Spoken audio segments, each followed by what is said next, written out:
네, 오늘은 신명기 1장을 통해서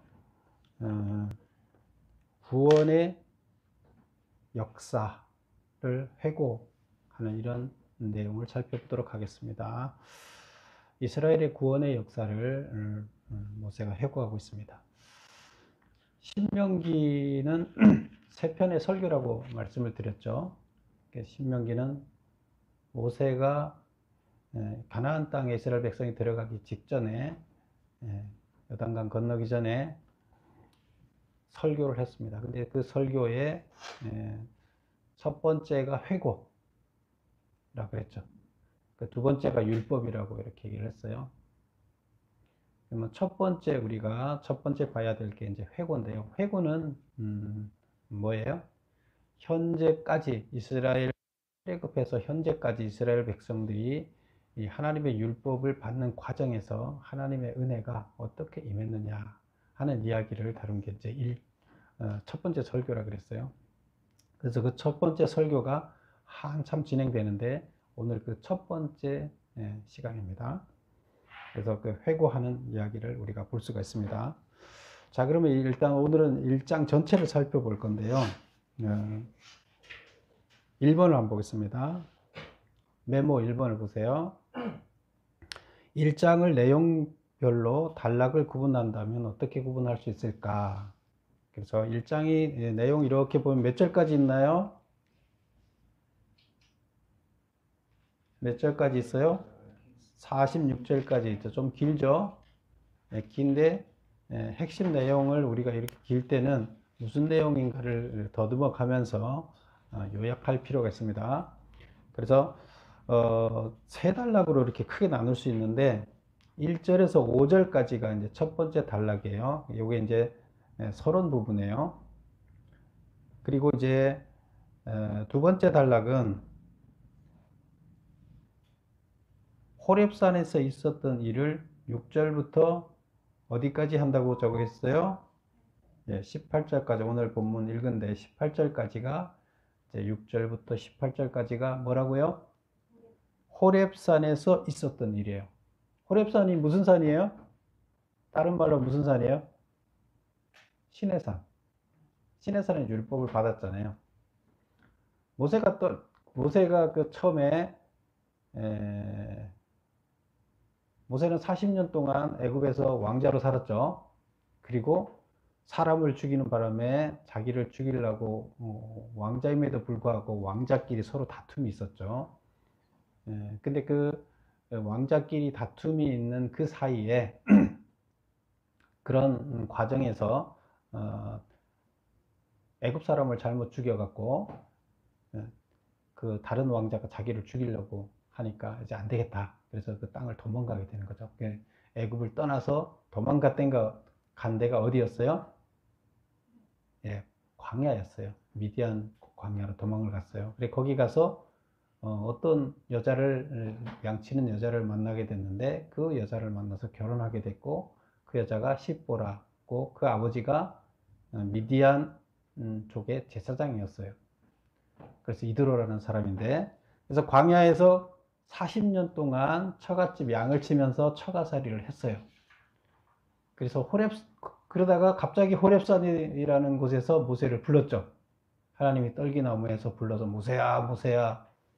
그래서 모세를 부르셨어요. 그리고 모세를 부르셔서 무슨 사명을 주셨어요? 너 다시 도망 나온 애굽으로 가서 이스라엘 백성 끌고 다시 나와라.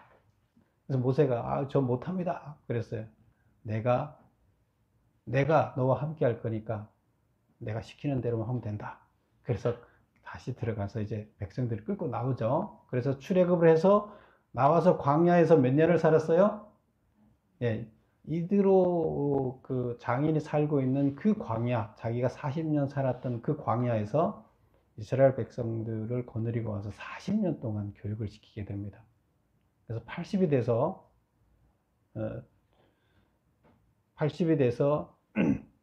불려가서 처음에 40년 애굽에서 살았죠. 40에서 80까지 광야에서 그 처갓집 살이를 하다가 다시 80에 불려가서 애굽에서 백성들을 끌고 나와서 다시 광야에서 40년, 광야 생활만 몇 년? 80년을 하게 됩니다. 그리고 이제 120이 돼서 이제 그 가나안 땅에 들어가지 않고 못 들어가고 죽게 되는 이런 것을 보게 됐죠. 근데 지금 오늘 보면 여기서 호렙산이 바로 모세를 불렀던 그곳. 근데 그곳이 같은 말로 시내산이에요. 그래서 부를 때 그러잖아요. 나중에 내가 너를 다시 이곳으로 오게 할 거다. 그쵸? 처음에 부를 때 모세를 그 떨기나무에서 부를 때 나중에 너를 다시 이곳으로 오게 할 것이다. 근데 다시 또 왔어요. 그리고 와서 거기서 뭘 했어요? 율법을 줬죠. 그래서 율법을 주고 했던 데가 바로 이 호렙산 시내산이에요. 그래서 호렙산에 있었던 일을 두 가지를 이야기합니다. 오늘 읽은 거 보면 두 가지가 호렙산에서 많은 일이 있었어요. 그런데 모세는 지금 거기에서 있었던 일을 두 가지만 얘기를 해요. 그 두 가지가 뭐를 얘기하나 하면 그 첫 번째 오늘 읽었던 거 보면 가나안 땅 입성 명령을 합니다. 이제 가나안 땅으로 가라. 내가 너희들한테 율법을 줬으니까 너희가 가나안 땅으로 들어가라 하는 명령을 내리는 이야기를 여기다 한 가지를 기록해요. 많은 이야기들이 있었어요. 그쵸? 호렙산에서. 그런데 딱 두 가지만 얘기하는데 가나안 땅으로 가라는 명령을 받았다는 얘기 하나. 그 다음에 두 번째가 뭐예요? 그 수령을, 각 지파별로 수령을 세우는 이야기죠. 수령이 이제 9절부터 18절까지 각 지파의 우두머리들, 각 지파에서 지도자격을 세워서 모세가 그 지금 200만 명 백성을 다 이끌어 갈 수가 없잖아요. 그리고 그들을 다 재판하고 일일이 무슨 일이 있는지 행정 처리를 할 수가 없기 때문에 그래서 모세의 장인 이드로가 너 그렇게 하면 안 된다. 이렇게 효과적으로 통치를 해야 된다 해서 가르쳐줘서 그거를 가르침을 받아서 어떻게 해요? 각 수령을 세우게 되는 이야기예요. 그래서 이 두 가지를 지금 호렙산에 있었던 이야기를 두 가지만 기록해요. 많은 이야기들이 있었는데 두 가지를 기록합니다. 그 다음에 세 번째 단락을 가보면 세 번째 단락은 19절에서부터 끝에까지죠. 끝에까지 세 번째 단락 어디에서 있었던 일이에요? 가데스 바네아에서 있었던 일이다. 가데스 바네아는 뭐 하는 곳이에요? 네, 가데스 바네아는 바로 이스라엘에 들어가는 이스라엘 최남쪽의 경계선이에요. 그래서 가데스 바네아에서 딱 경계선을 넘어가면 이스라엘이에요. 이스라엘로 바로 넘어가면 돼요. 거기까지 경계선까지 갔어요. 그게 이제 가데스 바네아라는 지역이에요. 그래서 거기에서 이제 들어가면 돼요. 들어가면 되는 그런 이스라엘 다 간 거예요. 근데 그 지역에서 들어가지 못하고 다시 38년이라는 세월을 광야로 헤매게 되는 거죠. 근데 거기까지 갈 때는 시간이 얼마였어요? 2년 걸렸어요. 2년 걸렸는데 다시 들어가지 못하고 다시 38년이라는 시간을 보내요. 근데 그게 가데스 바네아에서 일어났던 사건 때문에 그런 거예요. 안 그랬으면 그냥 들어가고 가나안에 일찍 들어갔어요. 38년이라는 거 세이브 됐어요. 근데 세이브 되지 못하고 40년이 걸려서 들어갑니다. 2년 만에 갈 수 있는 것을 40년이 걸려서 가는데 그게 가데스 바네아 사건 때문이에요. 그럼 이스라엘 백성한테 가데스 바네아는 그냥 정말로 아픈 곳이겠죠. 광야 생활 하루 이틀 사는 게 힘들잖아요. 2년만 살아도 엄청 힘들었는데 38년을 또 광야에서 산다고 생각해 보세요. 정말로 힘들겠죠. 그 아픈 곳이에요. 가데스 바네아. 그래서 여기서 가데스 바네아에서 있었던 일을 이야기하는데 거기 이제 크게 두 가지로 나눠보면 19절에서 33절까지는 가나안 정탐과 거역. 그래 가나안 정탐꾼을 파송을 합니다. 파송을 하는데 백성 그리고 이제 들어가라고 파송을 하는 거죠. 가나안에 들어가라고 했는데 파송을 했다가 갔다 와서 우리 안 들어가겠습니다 하고 하나님께 이제 거역을 하는 이야기가 나옵니다. 그 다음에 두 번째가 끝에까지 나오는 이야기가 뭐냐면 34절부터 38년간 광야에서 다시 교육을 받을 수밖에 없게 된 그런 이야기를 하게 됩니다. 그래서 가데스 바네아에서 있었던 일, 그래서 크게 보면 1장이 뭐라고요? 서론 부분이 하나 있고, 그 다음에 호렙산에 있었던 사건을 이야기하고 가데스 바네아에서 있었던 이야기를 한다. 그래서 그 이야기는 서론 빼고 나면 두 가지 이야기를 하는 거죠. 1장에서 굳이 두 가지 이야기를 하는 것은 두 군데에서 사건이 중요한 사건이라는 거예요. 첫 번째 중요한 장소가 어디예요? 호렙산, 시내산이라는 거예요. 왜? 율법을 받고 거기서 명령을 받았기 때문에요. 그 다음에 조직 체계를 갖췄죠. 이스라엘이 군대 조직체를. 그 다음에 두 번째는 가데스 바네아였는데 2년 만에 들어갈 수 있는 것을 다시 38년을 역행해서 38년을 헤매게 되는 사건이 일어났던 지역이다. 그래서 그 두 장소를 회고를 하면서 모세가 두 사건을 이야기하고 있습니다. 그럼 이제 자세히 이제 살펴볼게요. 2번, 메모 2번 보세요. 서론의 내용은 무엇인가? 우리가 지난주에 한번 서론은 개괄적으로 봤는데 한번 또 슬쩍 살펴보겠습니다. 서론 보면 설교자가 누구라고 나와요? 광야 여정을 마치고 죽음을 목전에 둔 모세가 설교자다. 설교의 연대는 언제냐?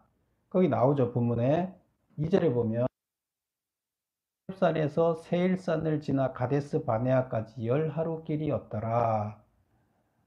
3절 마흔의 11째 달, 그러니까 출애굽한 지 40년째 되는 그 해에 40년 11월 첫째 날 11월 1일이죠.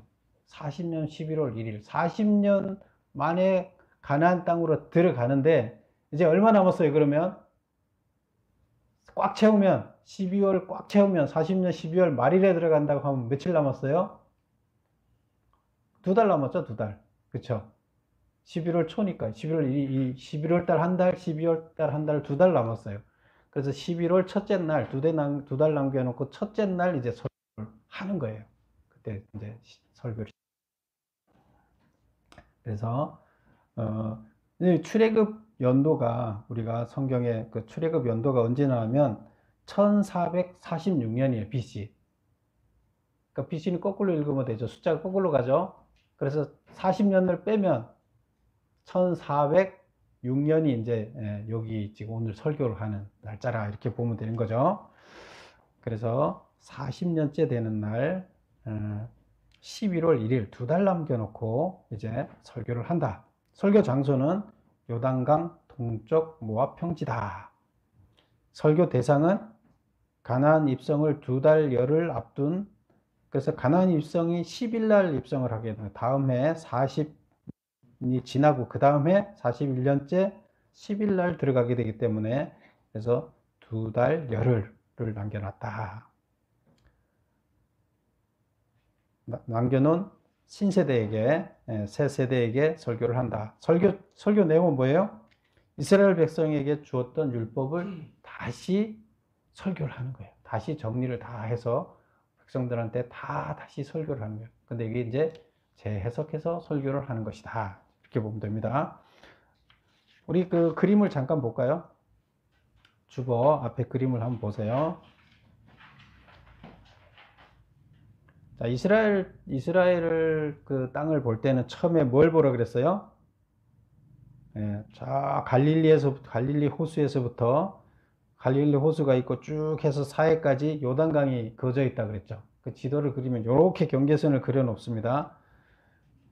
그리고 그게 중심해서 좌측이 원래 가나안 땅이에요. 그렇죠? 하나님이 주겠다고 한 땅이 곧 좌측이고 사해 아래쪽에서 그 에돔 그 위쪽으로가 사해 아래 끝나는 쪽에서 좌측으로 쭉 가서 지중해까지 나가면 거기가 경계예요. 그 다음에 우측에는 저 위에 올라가면 갈릴리 호수 위쪽에 그 헬몬산이 있는데요. 그 헬몬산 지나면 유브라데 강이 있습니다. 거기까지 이렇게 경계가 되어 있습니다. 오늘 지금 그 모압 평지라고 적혀 있는 거 보이죠? 모압 평지 보여요? 예, 거기에서 설교를 하는 거예요. 그 모압 평지에 느보산이 하나 있는데 그 느보산에서 모세가 죽습니다. 그리고 모압 평지에서 설교를 하고 모압 평지에서 여리고 쪽으로 이제 나중에 여리고 성으로 요단강을 건너서 가나안으로 입성하게 됩니다. 그리고 거기 보면 요단강 동쪽에 보면 원래 요단강 동쪽은 하나님께서 주겠다고 한 땅이 아니었어요. 근데 요단강 동쪽에 보면 이렇게 경계가 있는데 맨 북쪽에 보면 그 아모리족하고 거기 왕이 누구라고 돼 있어요? 바산이라는 왕, 바산 나라라는 왕의 옥이에요. 그래서 족속은 무슨 족속이에요? 예, 바산이라는 나라도 아모리 족속이고, 그 다음에 그 아래 내려와서 보면 아모리족이 또 있죠. 시온 왕이라고 돼 있죠. 그래서 시혼이란 그 시혼 왕도 아모리 족속이고 저 위쪽에 바산 왕도 바산의 왕도 아모리족이에요. 근데 지금 모세가 여기에서 설교를 하기 전에 먼저 누구를 점령했나 하면 아모리족을 점령했어요. 시혼 왕도 점령했어요. 그 다음에 그 북쪽에 바산 왕 옥도 점령을 했어요. 그래서 그 바산 지역에는 에드레이라는 데가 수도인데 거기도 점령을 했고, 그 다음에 여기 시온 왕은 헤스본이라고 있는데 거기도 점령을 했어요. 그래서 이 요단강 동쪽 지역을 모세가 다 정복을 한 다음에 지금 모압 평지에서 지금 설교를 하는 거예요. 그래서 이쪽 지역을 먼저 다 차지를 했어요. 근데 여기는 하나님이 원래 약속한 땅이 아니기 때문에 가나안 땅이 아니라고 보고 지금 건너가기 위해서 이놈들이 우리를 지금 못 살게 구니까 모세가 점령을 해버린 거예요. 그리고 이제 여기서 설교를 하고 이제 건너가서 약속의 땅으로 가야 돼요. 그런데 일부 여기 점령하고 보니까 여기가 땅도 좋은 거예요. 그래서 두 개 지파 반이 우리 여기서 살면 안 됩니까? 이것도 우리한테 주면 안 되겠습니까? 이렇게 얘기를 하죠. 그래서 모세가 야, 그거는 하나님이 원래 계획한 게 아니야. 하나님한테 그럼 기도해 볼게. 하나님이 응답하셨죠. 그 좋다, 줘라. 그래갖고 이제 여기까지도 이제 주게 되는 그런 이야기가 있었죠. 자, 그런 것을 이제 가지고 다시 넘어가 봅니다. 3번 보겠습니다. 말씀이 선포된 곳은 어디인가? 자, 말씀이 선포된 것은 요단 저편. 그래서 원래 그 기준을 성경의 기준은 가나안을 기준으로 이제 잡아서 얘기를 해요. 요단강 그러면 서쪽이죠. 그렇죠? 원래 하나님이 준 땅이 가나안이잖아요. 그럼 가나안 요단강 서쪽을 준 거예요. 이렇게. 그래서 거기를 기준으로 이거를 요단 저편이라 그러면 거기서 봤을 때 저편은 동쪽이죠. 그래서 요단 동편. 어디서 말씀이 선포됐다고요? 아직 강을 건너기 전 요단 동편. 그 다음에 숲 맞은편이라 그러는데 숲은 뭘 얘기할까요? 숲? 네, 숲은 요 그림에서는 지금 안 나왔는데 숲은 그 홍해 쪽에 홍해가 이렇게 두 개로 갈라져 있어요. 홍해가 이렇게 보면 두 개로 이렇게 갈라져서 이스라엘 쪽으로 올라오는데 우측에 있는 게 아카바만이에요. 그래서 우측에 있는 게 아카바만인데 아카바만 쪽에서 이스라엘 쪽으로 이렇게 연결이 돼요. 도로가. 그럼 아카바만에서 그 연결되는 그것을 숲이 무슨 뜻이냐면 갈대바다라는 뜻이에요. 그래서 여기서 갈대바다는 홍해 중에 아카바만을 얘기해요. 그래서 이스라엘과 가까운 아카바만.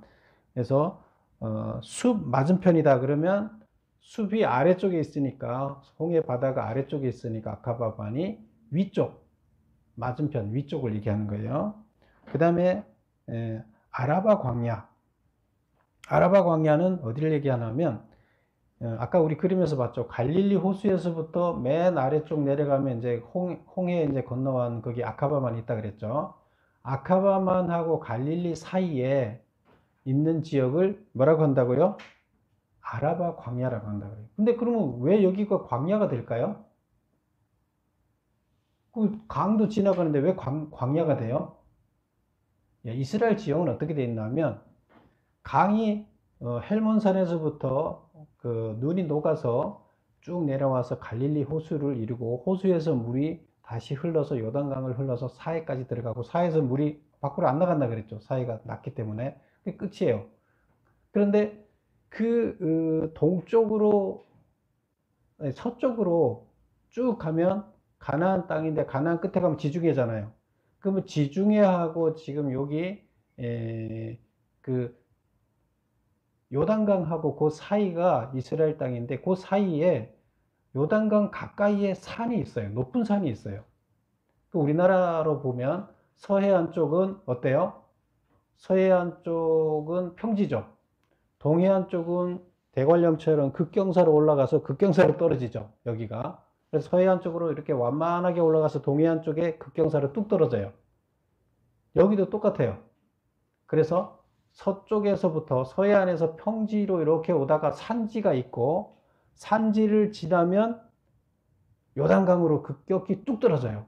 그래서 서쪽에서 이렇게 바람이 오다가 우리나라도 높새바람이라 그러죠. 그 습기를 머금고 오다가 산에다 다 떨어뜨리고 동쪽으로 떨어질 때는 여기가 건조해져요. 여기는 주로 이제 바다에서 습기가 많으니까 바다에서 습기가 날라오겠죠. 바다에서 날라오고 이쪽은 동쪽은 그 요단강 주변과 동쪽은 사막지대예요.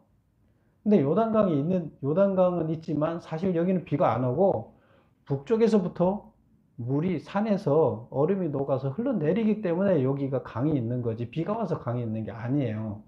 그러면 서쪽에서 완만하게 이렇게 오는 것은 농경지대가 되지만 요단강 곧 물 흘러가는 주변 외에는 사막이에요.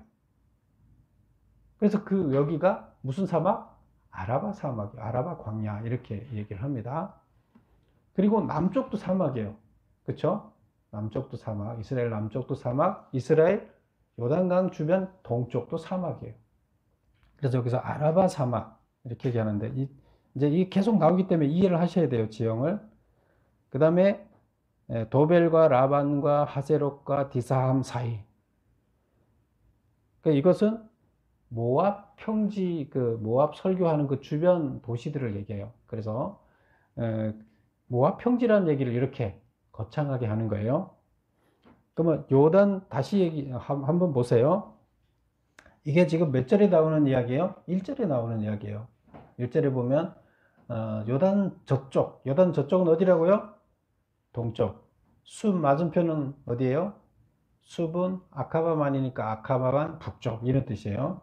그 다음에 아라바 광야는 갈릴리에서부터 아카바만 사이에 있는 그 메마른 땅. 그리고 이제 바란, 도벨, 라반과 하세롯, 디사합 사이. 요거는 이제 지금 아까 지도에서 봤던 무슨 나라? 여기 모압이라는 나라가 있죠. 그 모압이라는 나라의 아모리족 그 했던 거기가 모압 지역인데 그 아래가 모압이 있죠. 그래서 모압 광야, 모압 평지를 지칭하기 위해서 그 주변 도시들을 이렇게 얘기를 했다. 이렇게 볼 수가 있습니다. 그래서 말씀이 선포된 것은 쉽게 얘기하면 모압 평지다. 이렇게 설명을 하는데 거기를 지칭하기 위해서 이렇게 자세하게 설명을 하는 거예요. 거기가 어딘지를 가르쳐 주기 위해서. 다음 4번 보겠습니다. 모세가 호렙산 두 사건을 언급한 이유는 무엇인가? 모세가 호렙산의 사건이 많았는데 율법도 받은 일도 있고 많았잖아요. 그런데 왜 딱 두 개 사건만 얘기해요? 첫 번째는 뭐였어요? 가나안 땅으로 들어가라. 이거 첫 번째 이야기. 두 번째는 뭐예요? 각 부족마다 대표를 세웠던 이야기. 그 두 가지만 이야기를 하는 이유가 뭘까? 메모 읽어보겠습니다. 가나안 입성은 그 첫 번째 가나안 입성을 하라는 얘기를 먼저 하는데 이거는 언제 명령을 받은 거냐 하면 출애굽 해서 1년이 지났을 때 출애굽해서 1년이 지났을 때 이제 가나안으로 가라 그랬어요. 그 시내산에서 율법 교육하고 뭐 다 하고 난 다음에 1년이 지나서 이제 가나안으로 가라 이제 명령을 받았어요. 그리고 그 수령을 세우는 일은 각 지파의 대표를 세우는 일은 사실은 먼저 있었어요. 언제? 출애굽해서 오자마자 시내산에 도착했을 때 2달이 걸렸는데 시내산에 도착하자마자 누가 얘기를 했어요? 예, 모세 장인이 이드로가 찾아와서 보니까 이게 모세가 이게 일을 못해요. 보니까 200만이 모여서 맨날 그 뭐 누가 뭘 훔치고 싸우고 했던 일이 있어서 그거 해결해 주느라고 매일 보니까 혼자서 200만 명의 그 송사를 해결하다 보니까 이게 일이 안 되는 거예요. 큰 일을 못 해요. 그래서 그렇게 하면 안 된다. 그래서 대표들을 세워서 작은 일들은 각 대표들이 해결하게 하고 그들이 해결할 수 없는 것만 너한테 갖고 와서 해결하게 해라. 그렇게 해서 그렇게 조직을 꾸밉니다. 근데 이게 조직 체계를 만드는 거예요. 사실 이게 군사 조직이 된 거죠. 그래서 2번을 보면 왜 그러면 이 두 사건만 지금 시기에 여기서 지금 얘기를 하느냐? 가나안 입성이 새 세대가 성취해야 할 당면한 최대 과제이고 지금 왜 여기를 지금 출애굽을 했어요? 가나안 땅으로 가기 위해 출애굽했잖아요. 율법을 왜 줬어요? 가나안 땅에 가서 지키게 하기 위해서 율법을 준 거잖아요. 그래서 가나안 땅에 들어가는 게 과제예요. 그래서 그 명령을 받았던 것이 가장 중요하기 때문에 그거를 하고 있고, 그럼 지금 이 세대들한테 가장 이슈는 뭐예요? 가나안 땅에 들어가는 거예요. 그러니까 그거 받았던 이야기를 하는 거예요. 그 다음에 두 번째 뭐예요? 이를 위해서는 수령과 같은 조직적인 군사 체제가 요구됨을 강조하기 위해서다. 지금도 그냥 200만 명이 오합지졸돼 갖고 막 다니면 이게 저기 전쟁하면서 거기 들어가 가나안 땅을 정복할 수 있겠어요? 그래서 조직적으로 군사적인 체계를 가지고 우리가 조직적으로 움직여야 된다. 그러면 누가 역할이 중요해요? 각 지파들의 그 대표들이 역할이 중요하다 이 얘기를 하는 거예요. 그래서 우리는 시내산에서 호렙산에서 받았던 그 이 일 중에 두 가지, 가나안 땅에 들어가라는 명을 받았다. 그 다음에 우리가 거기서 조직 체계를 갖춰서 각 지파의 대표들이 잘 통치하도록 우리는 체계를 갖췄다. 지금 현재 우리는 가나안 땅을 들어가야 되는데 이것을 다시 기억해야 된다 이 얘기죠. 지금 이 두 가지가 지금 절실하게 필요한 거잖아요. 그래서 그거를 강조하기 위해서 두 가지를 얘기하고 있는 겁니다. 그 다음 보겠습니다. 하나님이 허락한 가나안 땅의 경계는 어디인가? 우리가 쭉 봤죠? 여기는 생략하겠습니다. 아까 봤기 때문에. 그 다음에 6번 수령의 조건은 뭐고 재판의 기준은 뭐냐? 이제 수령을 세웠다 그랬잖아요. 근데 수령의 조건이 뭐냐? 13절을 읽어볼까요? 너희의 각 지파에서 지혜와 지식이 있는 인정받는 자들을 택하라. 내가 그들을 세워 너희 수령을 삼으리라. 어떤 자예요? 지혜와 지식이 있는 인정받는 자. 지혜와 지식이 있어야 돼요. 그리고 지혜와 지식이 있다 하더라도 또 뭐가 있어야 돼요? 백성들의 인정을 받아야 돼요. 사람들의 인정을 못 받으면 안 돼요. 그래서 지혜와 지식은 틀리죠. 지혜와 지식이 있어야 되고 그 설명을 안 하겠어요. 틀리니까 써놨죠. 그 다음에 실제적으로 인정을 받아야 된다. 백성들이 인정을 받는 자를 대표로 이렇게 뽑도록 했어요. 그 다음에 재판의 기준은 뭐냐? 이 사람들이 결국 그 사건을 재판을 하는 거죠. 근데 여기 보면 누구누구를 세웠어요? 15절에 보면 내가 너희 지파의 수령으로 지혜가 있고 인정받는 자들을 취하여 너희 이 수령을 삼되 곧 각 지파를 따라 1000부장, 100부장, 50부장, 10부장, 조장. 그래서 제일 작은 자니까 조장보다 10부장. 10부장은 밑에 10명을 거느린 거예요. 50부장, 50명을 거느린 거고 100부장, 100명을 거느리고 1000부장, 1000명을 거느리고. 그래서 제일 높은 직책이 1000부장이에요. 1000부장 위에는 누가 있을까요? 만부장이 있나요? 예, 없어요. 이런 식으로 이렇게 조직이 돼 있어요. 그 다음에 보세요. 이 사람들이 재판을 하게 되는데, 이들이 17절에 보면 재판의 기준이 있습니다. 16절부터 읽어볼까요? 내가 그들에게 너희의 재판장들에게 명하여 이르기를 너희가 너희의 형제 중에서 송사를 들을 때 쌍방간에 공정히 판결할 것이며 공정하게 해야 된다. 그리고 그들 중에 있는 타국인에게도 그리할 것이다. 그래서 내국인이든 타국인이든 외국인이라 그래서 외국인의 불리한 판결을 하면 안 된다. 이제 이런 얘기가 되는 거고요. 그 다음에 17절 재판은 하나님께 속한 것이다. 재판은 사실은 누가 하는 거라는 거예요? 하나님이 하는 거라는 거예요. 근데 하나님이 하는 건데 대행하는 거죠. 그러면 내가 잘못하게 되면 하나님 뜻에 어긋나게 되면 내가 질책을 당하는 거죠. 하나님의 일을 내가 잘못 거역한 거잖아요.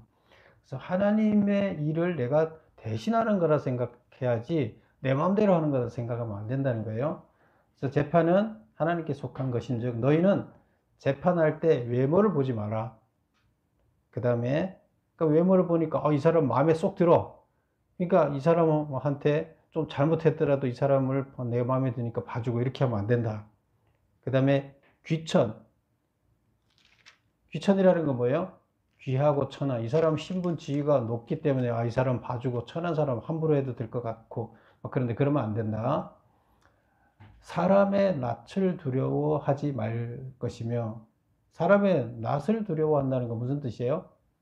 어떤 권력 있는 자가 어떤 협박을 하거나 뭐 이렇게 해서 내가 그 사람한테 불리하게 하면 내한테 불이익이 당할까봐 그 사람 편에 서서 재판을 하는 이런 걸 얘기를 하는 거죠. 그래서 사람의 낯을 두려워하지 말라. 그렇게 하면 안 된다. 스스로 결단하기 어려운 일이 있거든 내게로 돌리라. 스스로 그런데 재판을 너가 봐서 이게 어떻게 해야 될지 모르겠다. 도저히 답이 안 나온다. 그럴 때는 모세한테 가지고 와라. 그는 모세가 하나님한테 질문해서 해결하겠다.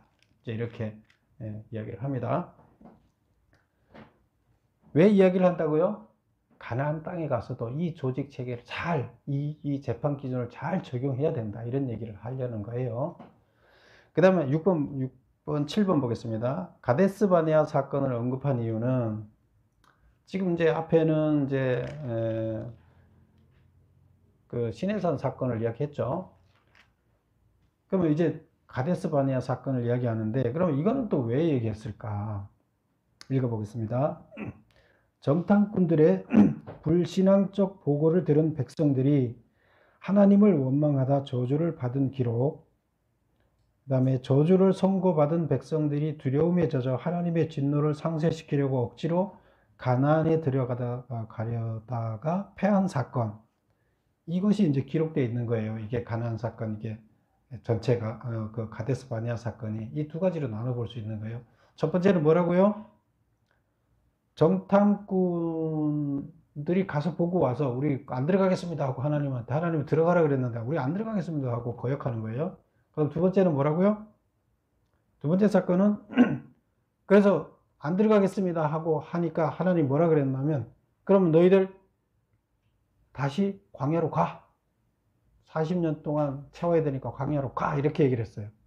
그랬더니 이들이 그러면 우리가 다시 광야로 가지 않고 올라가겠습니다. 가나안 땅으로 가겠습니다. 이렇게 얘기를 하는 거예요. 그러면서 하나님이 가지 말라 그랬는데 가나안 땅으로 꾸역꾸역 그냥 가는 거예요. 쳐들어가는 거예요. 그러다가 어떻게 했어요? 패했어요. 쫄딱 망했어요. 패해서 도망왔어요. 그래서 그 이야기예요. 그래서 하나님한테 징계를 받는, 하나님 말을 어기고 징계를 받는 그런 이야기가 기록되어 있다는 거예요. 그래서 2번 보겠습니다. 그런데 이 사건을 왜 언급했느냐? 40년에 걸친 광야 방랑 생활의 이유와 의미를 알지 못하는 이스라엘 새 세대들에게 실패와 고통의 원인이 무엇 때문인지를 분명히 깨닫게 하기 위해서다. 지금 그래서 어떻게 했어요? 지금 광야에서 태어난 사람들 빼고 출애굽 애굽에서 출애굽했던 사람들은 다 거기 못 들어보내지 못하겠다는 거예요. 다시 말하면 뭐예요? 여기서 태어난 사람 다시 교육해서 그들을 들어보내고 니네들 이미 교육했던 니네들을 안 들어보내겠다는 거예요. 그래서 이들 지금 여기서 태어난 사람들한테 뭐라는 거예요? 그들은 방랑 생활이 왜 이렇게 돼 있는지 그 의미를 잘 몰라요. 그 다음에 시내산에서 무슨 일이 있었는지도 잘 모르고 홍해 사건도 경험을 못했어요. 그리고 가데스 바네아 사건도 잘 몰라요. 혹시 겪었더라도 어렵기 때문에 무슨 의미인지를 몰라요. 지금 살아남은 사람들이. 그래서 그들한테 뭘 하는 거예요? 그때를 다시 회상시켜줘서 왜 우리가 이렇게 40년 동안 2년 만에 갈 수 있는 땅을 우리가 38년이 더 걸려서 40년 만에 들어가게 되는지를 설명을 하는 거예요. 그리고 또한 그들에게 향후 나아갈 방향을 가르치고, 그렇다 그러면 우리가 어떻게 해야 되는가를 가르치는 거죠. 뭐 간단하죠. 거기 40년이 걸린 이유는 뭐예요? 8번 보겠습니다. 호렙산에서 가데스 바네아까지는 11일 거리인데 40년이 걸린 이유는, 지금 이게 11일 거리라고 어디 나와요? 어디 나와요? 네, 2절 보세요. 2절 호렙산에서 세일산을 지나 가데스 바네아까지 10하루길이었더라. 그러니까 시내산에서 가데스 바네아까지가 뭐예요? 바로 경계만 넘으면 가나안 땅이죠. 가나안 다 가는 데까지 얼마 걸렸다고요? 11일 거리예요. 11일 만에 여기까지 갔어요. 가는 거리예요. 그런데 거기서 못 들어갔잖아요. 어떻게 됐어요? 못 들어갔고 다시 돌아왔는데 3절 보면 지금 설교하는 때가 몇 년째예요? 40년째라는 거예요. 40년. 비교가 되는 거죠.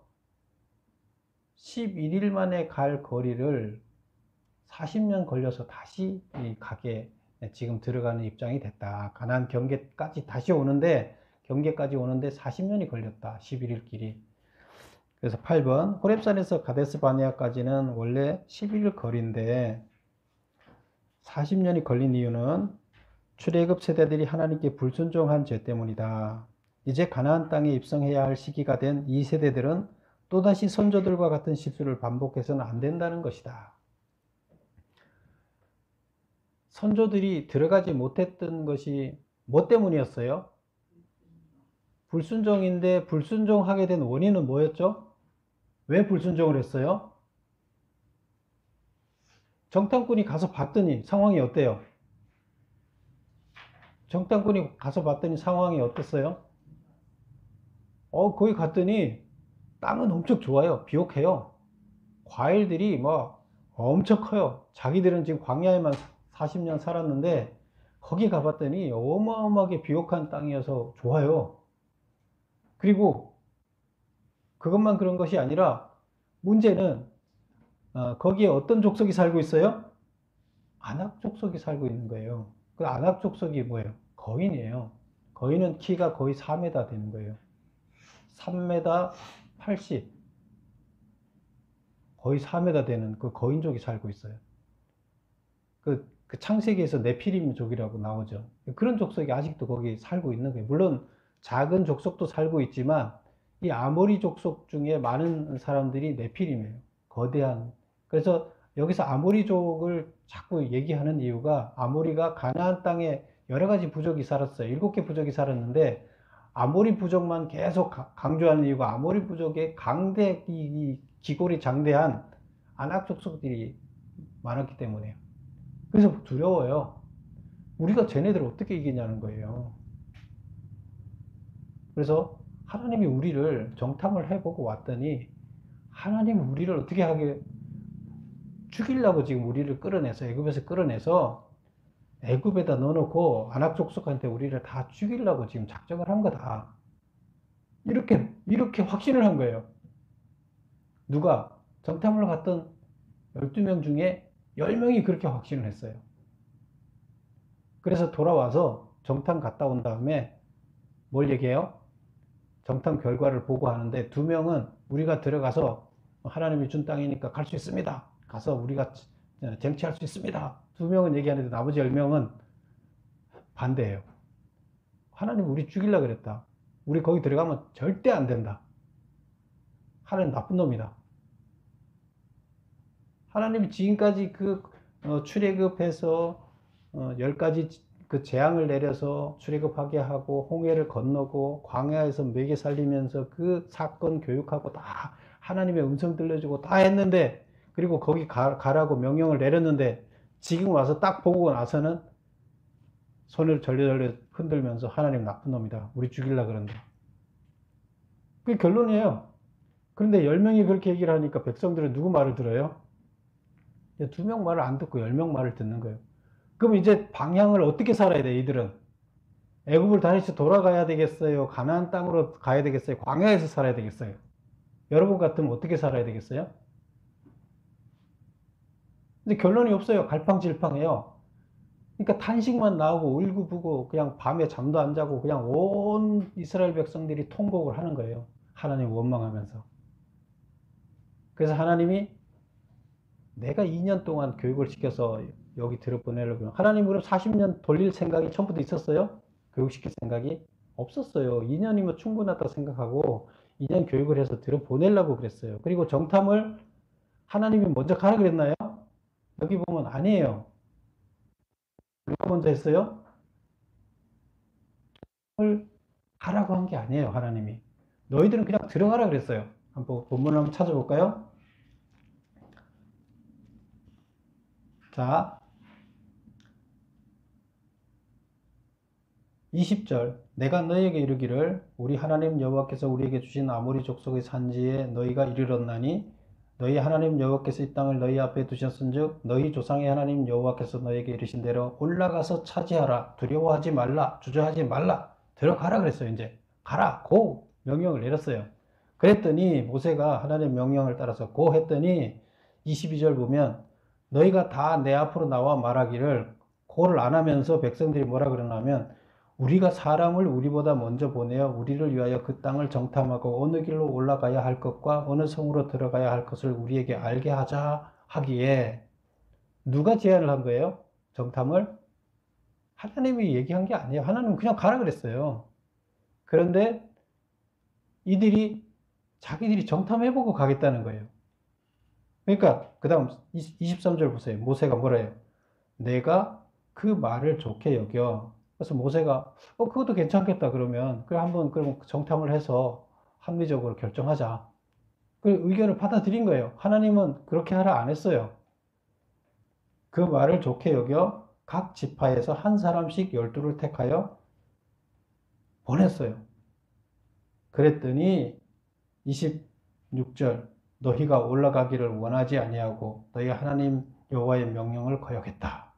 24절 그들이 돌이켜 산지에 올라가 에스골 골짜기에 이르러 그곳을 정탐하고 그 땅의 열매를 손에 가지고 우리에게로 돌아와서 우리에게 말하여 이르되 우리 하나님 여호와께서 우리에게 주시는 땅이 좋더라. 땅은 좋더라. 그러나 너희가 올라가기를 원하지 아니하고 너희 하나님 여호와의 명령을 거역하여 장막 중에서 원망하여 이르기를 여호와께서 우리를 미워하심으로 아모리 족속의 손에 넘겨 멸하시려고 우리를 애굽 땅에서 인도하여 내셨다. 우리가 어디로 가야 우리 형제들이 우리를 낙심하게 하여 말하기를 그 백성은 우리보다 장대하며 그 성읍들은 크고 성곽은 하늘에 닿으며 우리가 또 거기서 아낙 자손을 보았노라 하는도다. 아낙 자손이 뭐예요? 거인들이죠. 하기로. 그러니까 모세가 그 다음에 이제 그렇게 이제 못 가겠다고 하니까 모세가 설득을 합니다. 내가 너에게 말하기를 그들을 무서워하지 말라. 두려워하지 말라. 너희보다 먼저 가시는 너희 하나님 여호와께서 애굽에서 너희를 위하여 너희 목전에서 모든 일을 행하신 것 같이 이제 너희를 위하여 싸울 거다. 걱정하지 말고 가라. 32절 이래 너희가 너희 하나님 여호와를 믿지 아니하는도다. 그런데 하나님 안 믿어요.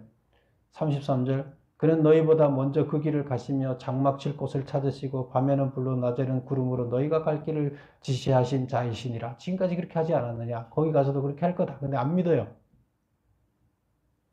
그럼 어떻게 해야 돼? 하나님은 죽어도 안 가겠다는데 어떻게 해요? 하나님은 강제로 그들을 도로 들여다가 갖다 놔요?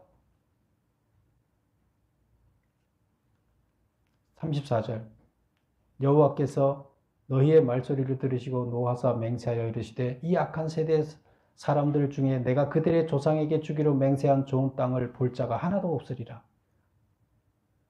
안 들어가겠다 그러니까 안 들어보내겠다는 거예요. 그런데 이제 36절에 보면 여분네의 아들 갈렙은 온전히 여호와께 순종하였은즉 그는 그것을 볼 거다. 그 다음에 36절 보세요. 내 앞에 있는 눈의 아들 여호수아는 그리로 들어갈 것이니 그는 너는 그를 담대하게 하라. 그가 이스라엘에게서 그 땅을 기업으로 차지하게 하리라. 그래서 여호수아와 갈렙만 들어가도 됩니다 하고 보고했잖아요. 그래 그들은 보내주겠다. 그리고 나머지는 다 거절했기 때문에 다 못 들어가게 하겠다. 그런데 39절 보면 너희가 사로잡히리라. 와, 우리 딸들, 우리 아들, 딸들 다 죽일 것이다. 우리 가족들 다 죽일 것이다. 이렇게 얘기했죠. 그런데 너희가 사로잡히리라 하던 너희의 아들들과 당시에 선악을 분별하지 못하던 너희의 자녀들, 어린애들, 미성년자들은 그리로 들어갈 거다. 내가 그 땅을 그들에게 주어 산업이 되게 하리라. 그렇게 얘기를 하면서 40절 너희는 방향을 돌려 홍해 길을 따라 광야로 들어갈지니라. 이제 광야로 가라고 이제 다시 지시를 합니다. 광야로 가라고. 그래서 광야로 가라고 지시를 하니까 그들이 41절에 보면 뭐라고 해요? 내가 이르기를 우리가 여호와께 범죄하여 싸우니 우리 하나님께서 우리에게 명령하신 대로 우리가 올라가서 싸우리이다. 그래서 이제 자기가 가겠다는 거예요. 광야로 다시 돌아가라 그러니까 이제 다시 가겠다는 거예요. 그리고 경솔이 산지로 올라갔어요. 그리고 44절 보면 그 산지에 거주하는 아모리 족속이 너희에게 마주 나와서 벌떼같이 너희를 쫓아 세일산에 쳐서 호르마까지 이른지라. 그래서 패했어요. 45절 너희가 돌아와 여호와 앞에서 통곡하나 여호와께서 너희의 소리를 듣지 아니하시며 여호와께서 귀를 기울이지 아니하셨다. 통곡하면서 하나님께 그때 확 매달렸지만 하나님은 듣지 않는다는 거예요. 왜? 정했어요. 이미 결정됐어요. 마지막 너희가 가데스에 여러 날 동안 머물렀나니 곧 너희가 그곳에 머물던 날 수되는 거죠. 40년을 너희가 머물 수밖에 없었던 이유가 그것이다. 가데스 바네아 사건이다. 이제 얘기를 합니다. 9번 보겠습니다. 메모 9번 모세가 하나님의 율법을 재교육하고 재해석해야 했던 이유는 뭔가? 지금 모세가 재교육하고 설교를 통해서 재해석을 율법을 해야 됐던 이유는 광야에서 태어나 율법을 제대로 교육받지 못한 출애굽 이 세대들에게 율법을 재교육해야 했기 때문이다. 이들은 제대로 율법을 교육받은 적이 없어요. 처음부터 이들은 율법을 안 받았기 때문에 부모들이 거역하는 모습을 봤는데 그 잘못을 보고 그것을 다시 율법을 교육시키는 거고요. 두 번째, 이 율법을 가나안이라는 새로운 시대에 올바르게 적용하도록 하기 위해서는 재해석이 불가피했다. 자, 지금 광야에서 교육훈련을 받을 때하고 가나안 땅에 들어가서 살 때하고는 틀리죠. 그래서 광야에 있을 때는 자기들끼리만 교육을 받았어요. 원칙을 이렇다 하고 지켜봐라, 실천해봐라 이랬어요. 근데 거기 들어가서는 어떻게 해야 돼요? 타락한 문화가 잔뜩 있는 곳에 들어가서 하나님의 모습을 보여주면서 그들이 하나님의 문화로 바꿔지게 만들어야 돼요.